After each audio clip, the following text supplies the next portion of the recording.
Assalamualaikum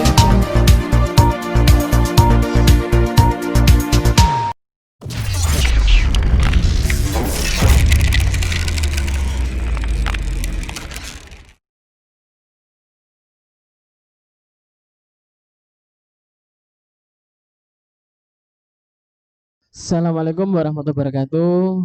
Kita kali ini akan belajar sosiologi, materi bab pertama, yaitu kelas 10 semester ganjil. Dengan saya Bapak Doni Kurniawan dari MAN 2 Kota Probolinggo. Kita lihat di slide di situ untuk bab 1 memiliki judul Sosiologi sebagai ilmu tentang masyarakat. Yang ada di bayangan kita selama ini adalah sosiologi itu apa sebetulnya sih? Nah, kita lihat di situ PowerPoint. Ada pertanyaan, apa itu sosiologi? Pernahkah kita berteman lebih dari satu atau bahkan target kita berteman satu hari satu kawan? Kita lihat di slide tersebut. Jadi sosiologi berasal dari bahasa Latin yaitu socius yang berarti kawan, sedangkan logos berarti adalah ilmu pengetahuan. Ungkapan ini pertama kali dicetuskan oleh Bapak Sosiologi yaitu Auguste Comte tahun 1756 sampai dengan 1857. Jadi kesimpulan dari ilmu sosiologi itu adalah ilmu pengetahuan yang mempelajari tentang masyarakat atau ilmu tentang berkawan. Sejarah perkembangan ilmu sosiologi diawali tahun 1842. Istilah sosiologi sebagai cabang ilmu sosial dicetuskan oleh ilmuwan Prancis bernama Auguste Comte tahun 1842. Kemudian dia dikenal sebagai Bapak Sosiologi.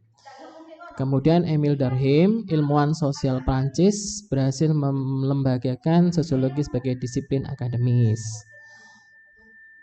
1876 di Inggris, Herbert Spencer mempublikasikan sosiologi memperkenalkan pendekatan analogi organik, yaitu yang mempelajari masyarakat seperti tubuh manusia, organisasi yang terdiri atas bagian-bagian yang tergantung satu sama lain.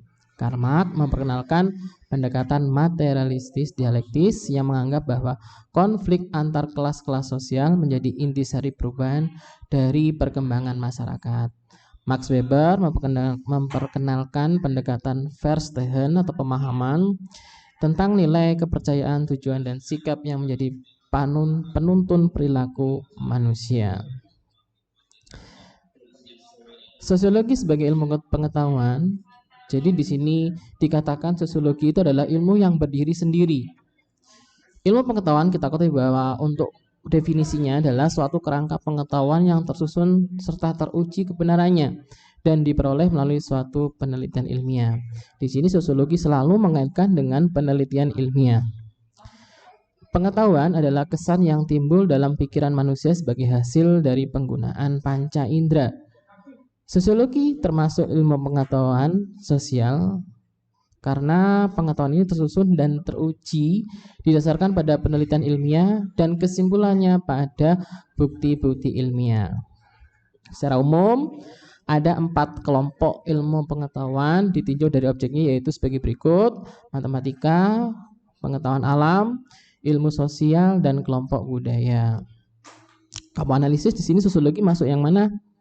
Ya benar, jadi kelompok ilmu sosial. Menurut sifatnya, ilmu pengetahuan dapat dibagi dua, yaitu eksak atau ilmu pasti, misalnya matematika dan IPA, sedangkan non-eksakta disebut ilmu sosial, misalnya IPS, ilmu budaya, dan ilmu bahasa.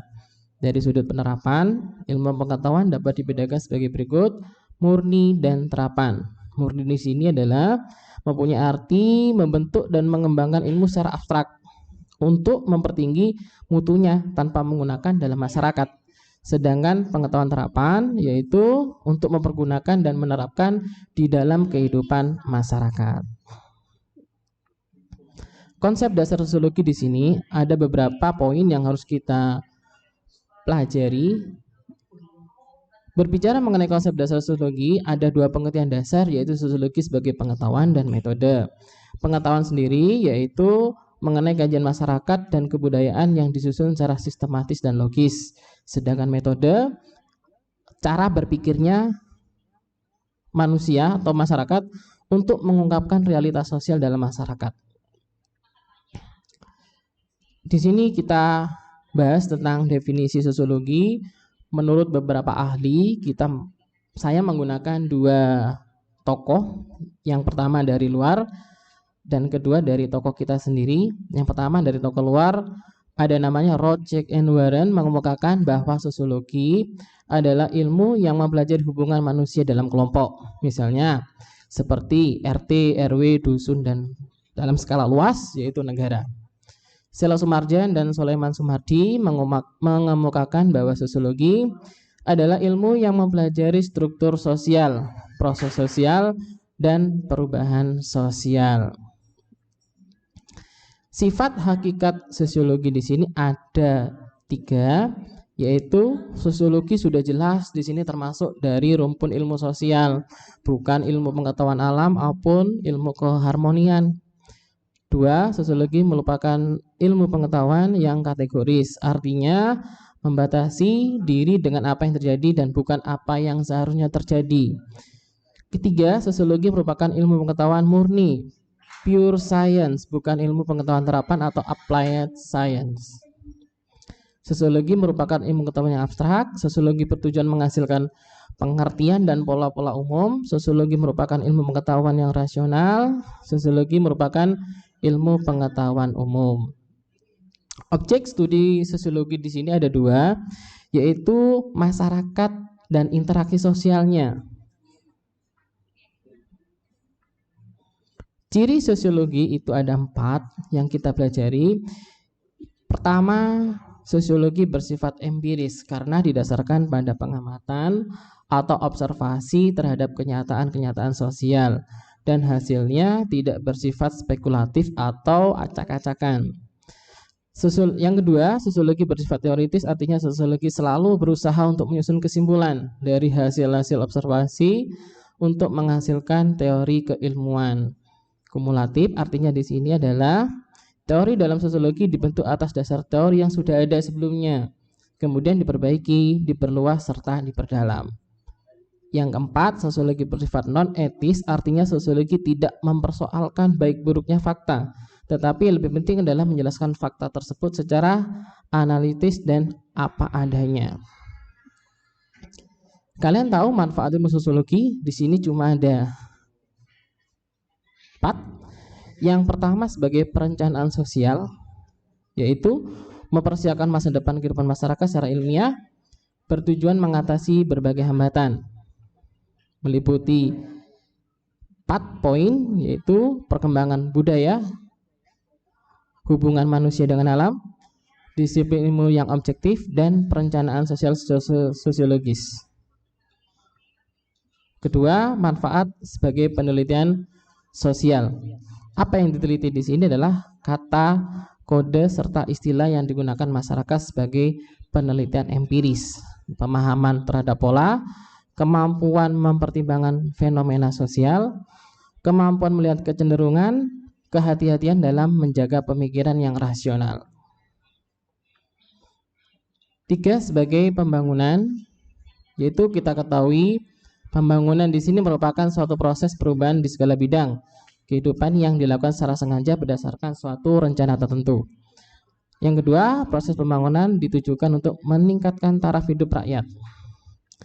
Peningkatan taraf hidup ini meliputi 1, rasional, perencanaan, produktivitas, standar kehidupan, dan kesempatan yang sama. 4, pemecahan masalah sosial, yaitu kalau kita ketahui dalam masyarakat itu terdapat masalah sosial yang pelik ya, terutama kemiskinan, kejahatan, disorganisasi keluarga, masalah generasi muda, peperangan, pelanggaran norma, masalah kependudukan, lingkungan hidup, dan lain sebagainya.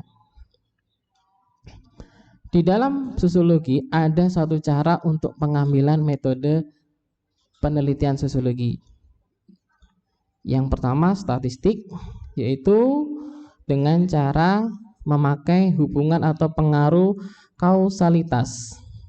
Kedua, metode eksperimen yaitu adalah membandingkan.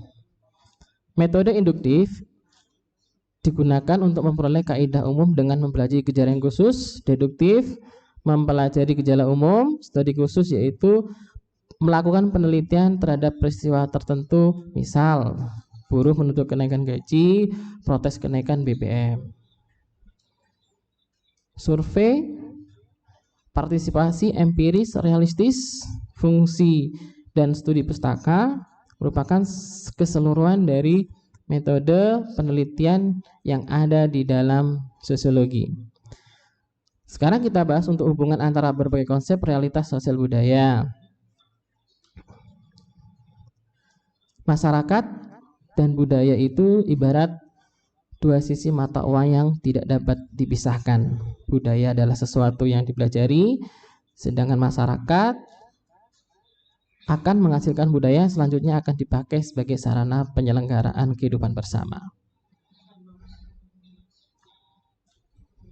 Masyarakat dan interaksi sosial, ini interaksi sosial dibagi tiga, yaitu interaksi individu antar individu, individu dengan kelompok maupun kelompok dengan kelompok.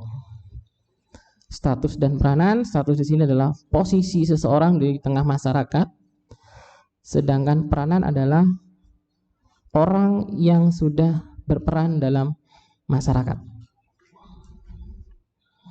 Nilai, norma, dan lembaga sosial. Perilaku menyimpang dan pengendalian sosial.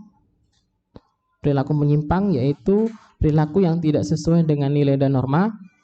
Pengendalian sosial yaitu cara untuk mengatasi perilaku menyimpang tersebut. Di akhir perjumpaan kita, saya akan menyampaikan inti dari mata pelajaran kita untuk hari ini, yaitu sosiologi itu berfungsi sebagai ilmu yang mempelajari atau mengatur tentang kegiatan sosial masyarakat. Terima kasih, sampai di sini. Jangan lupa belajar di rumah, tetap di rumah. Jangan lupa bertanya atau jangan takut bertanya supaya kalian tidak tersesat di jalan. Semoga bermanfaat. Wassalamualaikum warahmatullahi wabarakatuh.